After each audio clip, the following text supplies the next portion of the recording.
환자분들이 좀 요구하는 레벨이 여기라면 의사 선생님들이 또 변하는 레벨이 어떤 분들은 여기에 맞춰서 가지만 그게 좀 느린 분들은 또 여전히 이 갭이 있거든요. 그거를 좀 메꿔 가는 게 결국은 원활한 소통일 것 같아서 오늘 주제도 우리가 어떻게 내 주치의하고 좀 잘 소통할 건가, 네. 또 주치의는 또 어떻게 좀 쉽게 좀 환자하고 소통을 해야지 되나, 네. 뭐 이런 거에 좀 맞춰서 저희가 좀 잘 풀어갔으면 하는 바람입니다. 네. 예기치 않은 결과들이 나타날 때 이제 그 부분을 소통을 잘 했다면 미리 이런 것들이 좋은 결과는 이렇게 오겠지만 또 나쁜 결과는 이렇게 올 수 있다 하는 그런 부분들이 충분히 설명이 안 되면 이제 나중에는 좀 서로 얼굴을 붉혀야지 되는 일들이 좀 더 생기는 것 같고, 의사하고의 어떤 신뢰, 의사하고의 어떤 소통, 뭐 이런 거는 굉장히 중요한 것 같습니다.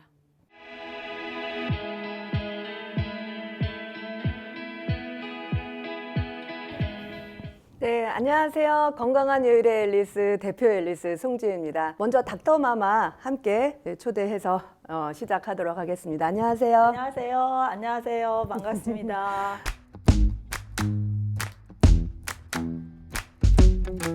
With you, the sun is shining 24/7.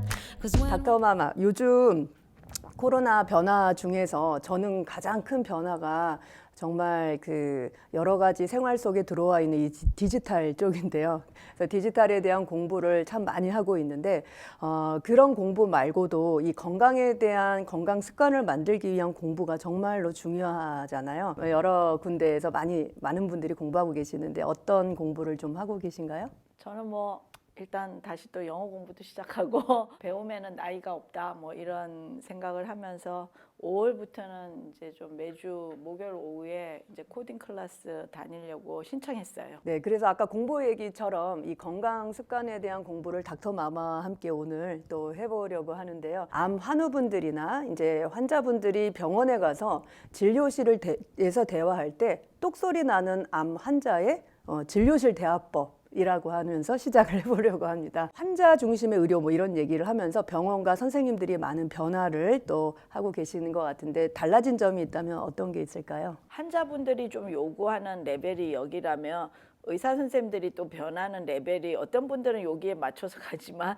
그게 좀 느린 분들은 또 여전히 이 갭이 있거든요. 그러다 보니까 좀 기대치에 못 맞춰주는 부분들도 좀 있지 않나 싶어서 그거를 좀 메꿔 가는 게 결국은 원활한 소통일 것 같아서 오늘 주제도 우리가 어떻게 내 주치의하고 좀 잘 소통할 건가, 네. 또 주치의는 또 어떻게 좀 쉽게 좀 환자하고 소통을 해야지 되나, 네. 뭐 이런 거에 좀 맞춰서 저희가 좀 잘 풀어갔으면 하는 바람입니다. 네. 그럼 의료 현장에서 암 환우와 가족분들의 소통에 문제가 있다면 어떤 케이스가 있을 수 있을까요? 예기치 않은 결과들이 나타날 때 이제 그 부분을 소통을 잘 했다면 미리 이런 것들이 좋은 결과는 이렇게 오겠지만 또 나쁜 결과는 이렇게 올 수 있다 하는 그런 부분들이 충분히 설명이 안 되면 이제 나중에는 좀 서로 얼굴을 붉혀야지 되는 일들이 좀 더 생기는 것 같고, 치료 과정이 이게 좀 길거든요. 뭐 아무리 짧게 해도 3개월, 또 더 길게 하면 1년, 뭐 혹은 약 먹는 것까지 다 하면 뭐 5년 내지 10년 동안 치료를 하는 상황이다 보니 의사하고의 어떤 신뢰, 의사하고의 어떤 소통, 뭐 이런 거는 굉장히 중요한 것 같습니다. 선생님, 그러면 환자하고 친밀도가 좀 높아진다고 하면 그 환자의 치료 효과도 좋을까요? 만약에 안 좋은 케이스가 있다면. 제일 최악의 시나리오가 중도에 치료를 안 하는 거예요. 그냥 그 다른 병원을 간다든지 다른 의사를 찾는 게 아니고 그냥 병원은 다 그렇겠지, 혹은 의사들은 다 그렇겠지, 뭐 이렇게 해갖고 치료를 포기하게 되면 그거는 이제 정말 안 좋은 경우고요. 그렇지만 이제 그 의사 선생님하고의 관계가 좋으면 병원에 가는 것도, 뭐 항암제를 맞으러 가는 것도 아주 나쁘지만은 않은 거죠. 어떤 때는 의사도 뭐 잘못한 것들이 있거든요. 실제로 다 내가 잘하지 않거든요. 오히려 그럴 때는 뭐 좀 진솔하게 요런 부분들은 내가 좀 그 실수한 것 같으다 내지는 혹은 요런 부분들을 조금 빠진 것 같다든지 이런 거를 오히려 조금 진솔하게 소통하는 게 저는 의사들도 필요하다고 생각을 하고 환자들도 또 요새는 너무 인터넷에 뭐 의료사고에 대비하는 방법 해갖고 뭐 모든 걸 녹음해라 뭐 해라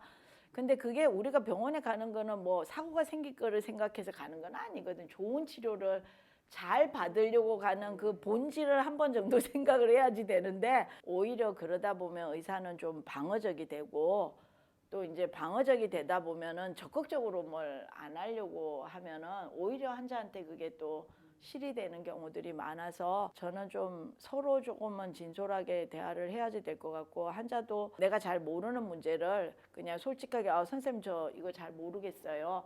좀 한 번만 제가 꼭 알아야지 되는 거 한 번만 제가 좀 알아듣게 설명해 주시겠어요? 뭐 이러면은 의사 선생님들도 금방 눈높이를 딱 이렇게 맞춰서 설명을 할 수 있는 능력들이 되시는 분들이기 때문에 서로 조금은 솔직하게 이야기하고 또 뭐 도움이 필요할 때는 좀 도와달라고도 네. 하고 그러는 게 중요한 것 같습니다. 지난번에 닥터마마 말씀하신 거에서 소통까지 잘해야 명이다라는 얘기처럼 정말 환자들과 소통을 선생님도 잘하고 환자분들도 잘해서 치료 효과가 결국은 높아지는 게 일단 중요한 거니까 어떻게 하면 소통을 좀 더 잘할 수 있을까 그런 의미가 정말 중요할 것 같습니다.